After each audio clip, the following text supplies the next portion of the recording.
भाई जो गुरु वचन पे डट गे, कट गे फंद 84 के। लेकिन काल ने इनको अधूरा ज्ञान दे रखा, इनकम्प्लीट और भ्रमित ज्ञान है। जैसे चारों वेदों में एक ही मंत्र है जो ब्रह्म साधन का, बाकी और किसी की भक्ति का जिक्र भी नहीं है, ना कोई और मंत्र है।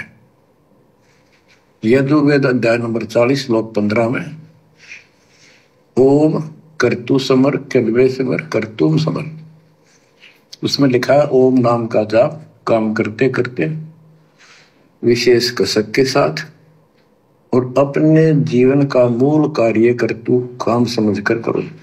और ओम नाम से क्या प्राप्ति होगी? श्रीमद् देवी भागवत पुराण 6 स्कंद में देवी दुर्गा जी हिमालय राजा को स्पष्ट कर देती है, क्योंकि हिमालय राजा देवी का पुजारी था और वो मोक्ष की डिमांड कर रहा था, क्योंकि धन राजा के पास बहुत होता है, सब सुविधाएं होती हैं, पर वो आखिर में वो भी थोड़ी अच्छी नहीं लगती, मोक्ष मांगता है। तब दुर्गा जी कहती हैं कि राजन तू और सब बातें छोड़ दे, सब पूजा त्याग दे, ओम नाम का जाप कर, ओम नाम के जाप से तू ब्रह्म को प्राप्त होगा। देवी दुर्गा ने क्या कहा राजा हिमालय को कि तू और सब बातें छोड़ दे, केवल ओम नाम का जाप कर। और वो ब्रह्म खंभ रूपी आकाश में रहता है, ब्रह्मलोक में रहता है।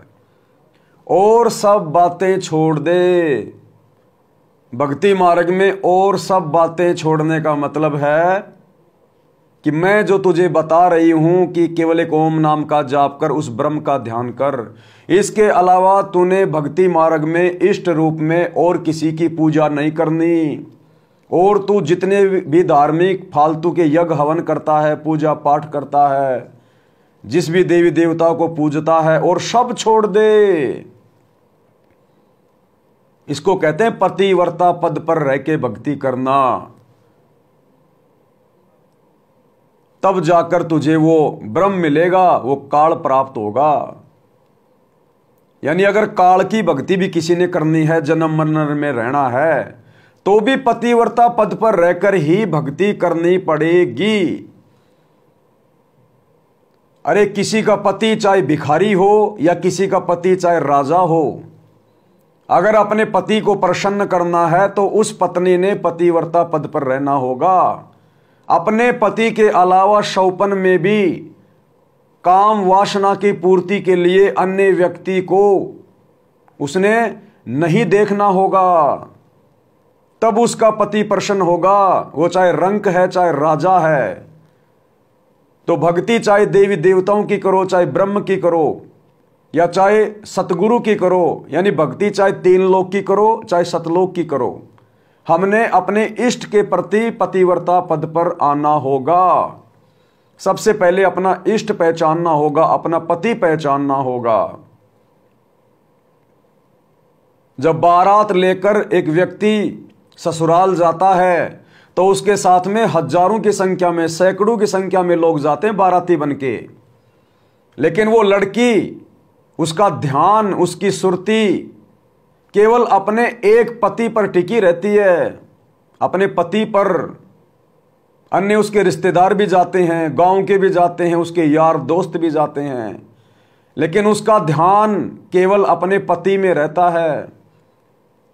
और उस लड़की को लाने के लिए तो पूरा गांव ही जाता है बारात में, लेकिन वो लड़की केवल अपने पति के प्रति समर्पित रहती है। तो इसी प्रकार इस भक्ति मार्ग में हम भगत आत्माएं केवल अपने गुरुदेव भगवान के प्रति समर्पित रहेंगे, तब ये परमात्मा हमें हृदय से स्वीकार करेगा, हृदय से।